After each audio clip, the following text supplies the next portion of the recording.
जय हिंद, नमस्ते मेरे प्रिय साथियों। स्वागत है आप सभी का आपके अपने यूट्यूब प्लेटफॉर्म उदय एजुकेशन में।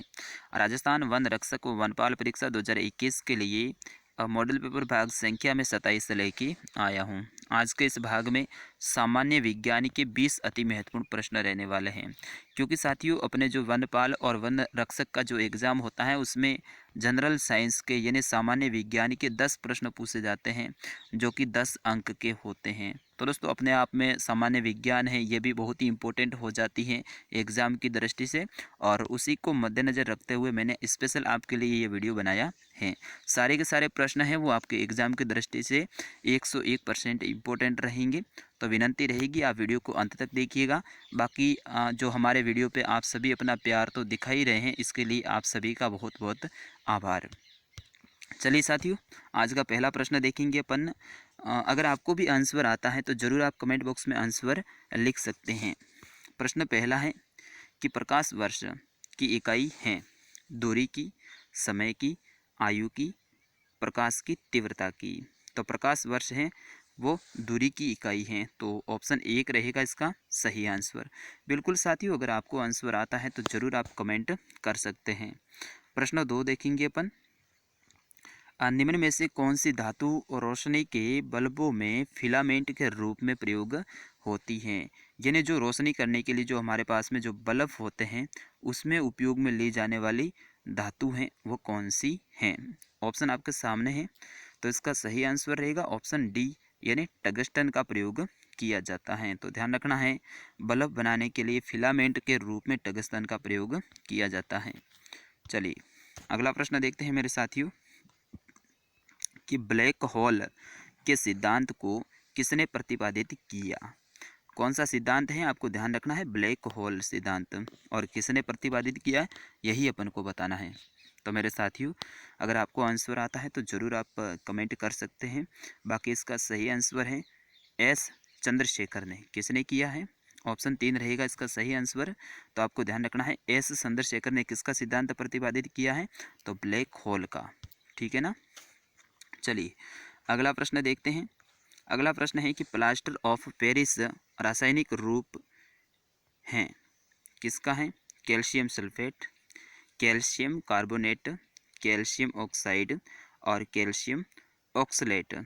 तो मेरे साथियों अगर आपको आंसर आता है तो ज़रूर कमेंट कीजिएगा। बाकी इसका सही आंसर रहेगा कैल्शियम सल्फेट, यानी ऑप्शन 1। आप एक बार वीडियो को लाइक कर दीजिएगा।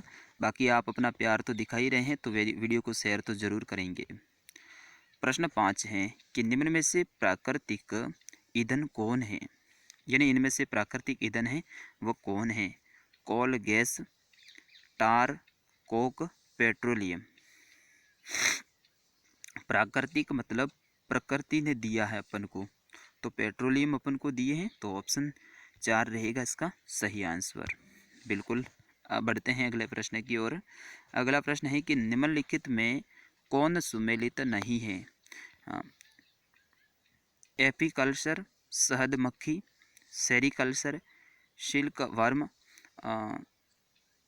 पीसीकल्चर लाख का कीड़ा और हॉर्टिकल्चर फूल। तो इसमें से कौन है वो सुमेलित नहीं है? पीसी कल्चर है वो लाख का कीड़ा, ये सुमेलित नहीं है, तो अपना ऑप्शन 3 रहेगा इसका सही आंसर। चलिए अगला प्रश्न देखते हैं। दांतों पर जमी परतें किसकी बनी होती है? यानी अपने दांत के ऊपर जो परत जम जाती है तो वो किससे बनती है? केवल भोजन के कणों से, भोजन के कण और थूक से, भोजन के कण, थूक और मुख अम्लों से, और ऑप्शन 4 रहेगा भोजन के कण, थूक, मुख अम्ल और बैक्टीरिया से। तो दोस्तों दांतों में जो ऊपर परत जमती है वो किससे बनी होती है? ये बनी होती है भोजन के कण, थूक, मुख अम्ल और बैक्टीरिया से। तो ऑप्शन 4 रहेगा इसका सही आंसर। चलिए अगला प्रश्न देखते हैं। मानव शरीर में ऑक्सीजन का अभिगमन होता है रक्त के द्वारा, फुसफुस के द्वारा, ऊतक के द्वारा। अब यहाँ पे अपन को है ना इसको सुमेलित करना है, यानी सही क्या है, व्यवस्थित क्या है, वो अपन को देखना है। 8 में ऑप्शन 3 रहेगा, यानी फुसफुस के द्वारा, फिर उसके बाद में रक्त के द्वारा, फिर उसके बाद में उत्तक के द्वारा। तो इस तरह से हो जाएगा 2, 1 और 3 इसका सही आंसर। चलिए प्रश्न संख्या 9, मानव शरीर में सबसे छोटी अंतःस्रावी ग्रंथि कौन है? सबसे छोटी अंतःस्रावी ग्रंथि मानव शरीर में, ऑप्शन डी रहेगा पिट्यूटरी। चलिए अगला प्रश्न देखते हैं। यहाँ पे भी कथन दिए हुए हैं, उसके ऊपर विचार करना है और अपन को सही आंसर खोज के निकालना है। देखिएगा, निम्नलिखित कथनों पर विचार कीजिए। डेंगू मच्छरों द्वारा संचारित प्रोटोजोआ रोग हैं। प्रत्येक नेत्र गुहा पीड़ा डेंगू का लक्षण नहीं है। तवसा पित्तिका नाक से रक्त स्राव डेंगू के कुछ लक्षण हैं। अब इनमें से सही क्या है वो अपन को देखना है। तो केवल तीसरा जो अपना ऑप्शन है, कौन सा, तवसा पित्तिका नाक से रक्तस्राव डेंगू के कुछ लक्षण हो सकते हैं, तो ये ऑप्शन 3 रहेगा इसका सही आंसर।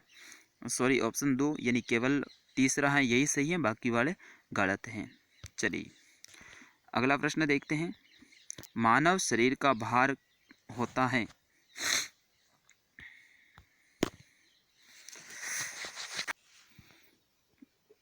बिल्कुल इसका आंसर दीजिएगा। सही आंसर रहेगा इसका ऑप्शन ए, यानी ध्रुवों पर अधिकतम भार है वो मानव शरीर का रहता है। तो ऑप्शन ए रहेगा इसका सही आंसर। चलिए अगला प्रश्न है कि प्रत्यावर्ती धारा किसके द्वारा उपयुक्त नहीं है? प्रत्यावर्ती धारा किसके लिए उपयुक्त नहीं है? स्टोरेज बैटरी को चार्ज करने हेतु, इलेक्ट्रिक मोटर चलाने हेतु, विद्युत शक्ति संचारण हेतु, इलेक्ट्रिक टोस्टर को गर्म करने हेतु। तो दोस्तों इसका सही आंसर रहेगा स्टोरेज बैटरी को चार्ज करने हेतु प्रत्यावर्ती धारा उपयुक्त नहीं है।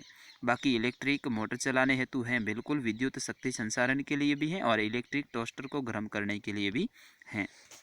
चलिए प्रश्न संख्या 13, भारत में अणु बम के विकास में कौन संबंधित हैं? दोस्तों बहुत इंपॉर्टेंट है, अणु बम के विकास से लिए संबंधित कौन है भारत में? तो राजा रमन्ना, ऑप्शन 3 रहेगा इसका सही आंसर। अगला प्रश्न, लोहा जिससे प्राप्त किया जाता है वह है, लोहा है वो किससे प्राप्त किया जाता है? यहाँ पे जिससे 2 आ गया, मिस प्रिंटिंग थोड़ी सी। लोहा है ये किससे प्राप्त किया जाता है? तो हेमेटाइट से, यानी ऑप्शन 4 रहेगा इसका सही आंसर। चलिए प्रश्न संख्या 15, पृथ्वी पर सबसे पुराना जीव कौन सा है? शैवाल है दोस्तों, ध्यान रखना है, शैवाल, निहरित शैवाल। तो ऑप्शन 1 रहेगा इसका सही आंसर। चलिए प्रश्न संख्या 16, मानव शरीर की सबसे मजबूत मांसपेशियां हैं वो कहाँ होती हैं? सबसे मजबूत मांसपेशियां मानव के शरीर में, तो दोस्तों ये जबड़े में होती हैं। ऑप्शन 1 रहेगा इसका सही आंसर। अगला प्रश्न, स्तनधारियों में श्वसन होता है क्लोम द्वारा, श्वास नली के द्वारा, त्वचा के द्वारा, फुस के द्वारा। तो सही आंसर रहेगा ऑप्शन डी, फुसफुस के द्वारा। चलिए अगला प्रश्न देखते हैं। हरे पौधे में प्रकाश संश्लेषण की क्रिया में होता है, क्या होता है हरे पौधे में प्रकाश संश्लेषण की क्रिया में? तो ऑप्शन बी रहेगा, कार्बन डाइऑक्साइड को ये लेते हैं और ऑक्सीजन को क्या करते हैं, छोड़ते हैं, इसीलिए अपन को ऑक्सीजन है वो पेड़ों से प्राप्त होती है। तो ऑप्शन 2 रहेगा इसका सही आंसर। चलिए अगला प्रश्न है कि निम्नलिखित में से कौन सा एक अनुवांशिक रोग लिंग संलग्न है? आपको बताना है अनुवांशिक रोग है वो कौन सा है। तो इसका सही आंसर रहेगा रॉयल हीमोफीलिया, ये है वो अनुवांशिक रोग है। अनुवांशिक रोग कौन सा है? Royal haemophilia. चलिए आज का अंतिम प्रश्न रहेगा कि मानव शरीर में कितनी हड्डियां होती हैं। मैं आपको बताना चाहूँगा, जब मानव का जन्म होता है, जब छोटा बच्चा होता है तो उसमें 300 हड्डियां होती हैं, लेकिन धीरे धीरे करते करते ये 206 तक आ जाती हैं। तो मानव शरीर में कितनी हड्डियां होती हैं? 206। ऑप्शन 1 इसका सही आंसर रहेगा। ठीक है साथियों, तो ये थे जीएस के 20 प्रश्न। मैं आशा करूँगा आपको पसंद आए होंगे।